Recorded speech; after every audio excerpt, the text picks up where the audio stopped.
വയനാടിന് കൈത്താങ്ങായ പത്തനംതിട്ടയിലെ ഇതര സംസ്ഥാന തൊഴിലാളികളും കൈപ്പട്ടൂർ റോഡരികിലുള്ള മത്സ്യ വിൽപ്പനശാലയിലെ ഇതര സംസ്ഥാന തൊഴിലാളികളാണ് ഒരു ദിവസത്തെ ശമ്പളം മുഖ്യമന്ത്രിയുടെ ദുരിതാശ്വാസ നിധിയിലേക്ക് നൽകിയത്. നമുക്ക് കുറച്ച് പൈസ എവിടെ കൊടുക്കണം, ഒരു ചെറിയ സഹായമാകും. വയനാടിനായി കൈകോർത്ത പത്തനംതിട്ടയിലെ ഇതര സംസ്ഥാന തൊഴിലാളിയുടെ വാക്കുകളാണിത്. വീടും ഉറ്റവരെയും നഷ്ടപ്പെട്ട മനുഷ്യർക്ക് തങ്ങളാൽ കഴിയുന്ന സഹായമാണ് ഇവർ നൽകിയത്.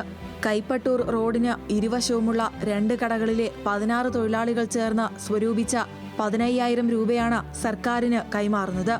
എല്ലാവരും വലിയ പ്രശ്നങ്ങളിലാണെന്ന് മനസ്സിലായി. എന്തെങ്കിലും ചെറിയ സഹായം ചെയ്യണമെന്ന് തീരുമാനിച്ചു. അങ്ങനെയാണ് മാനേജറെ വിവരമറിയിച്ചതെന്ന് ദീർഘകാലമായി കേരളത്തിൽ ജോലി ചെയ്യുന്ന ഹുസൈൻ അലി പറഞ്ഞു.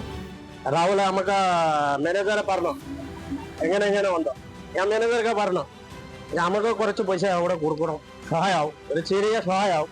നമുക്ക് മൊത്തം ഈ മീൻ കടല ഇഷ്ടമുണ്ടല്ലോ, ഒരു ചെറിയ സഹായമാവില്ലേ, നമുക്ക് കൊടുക്കും.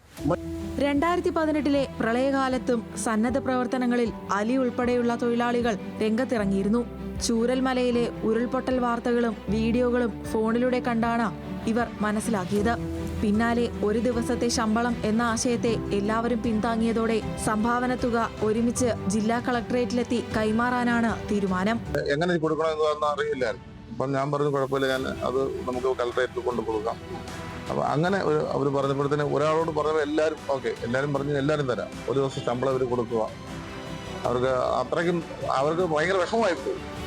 നഷ്ടപ്പെടുന്നുവെന്ന് നാം പരിതപിക്കുന്ന മനുഷ്യത്വത്തിന് ഭാഷയും ദേശഭേദങ്ങളുമില്ല എന്ന് തെളിയിക്കുകയാണ് അലിയും കൂട്ടരും. ദുരന്തബാധിതർക്ക് നൽകുന്ന ചെറിയ സഹായത്തിനപ്പുറം തങ്ങൾക്ക് തൊഴിൽ തരുന്ന ദേശത്തോട്, അവിടുത്തെ മനുഷ്യരോട് അവരുടെ കഷ്ടപ്പാട് മനസ്സിലാക്കി ചേർന്നു നിൽക്കുകയാണ് നമ്മുടെ ഈ സഹോദരങ്ങൾ. ന്യൂസ് മലയാളം, പത്തനംതിട്ട.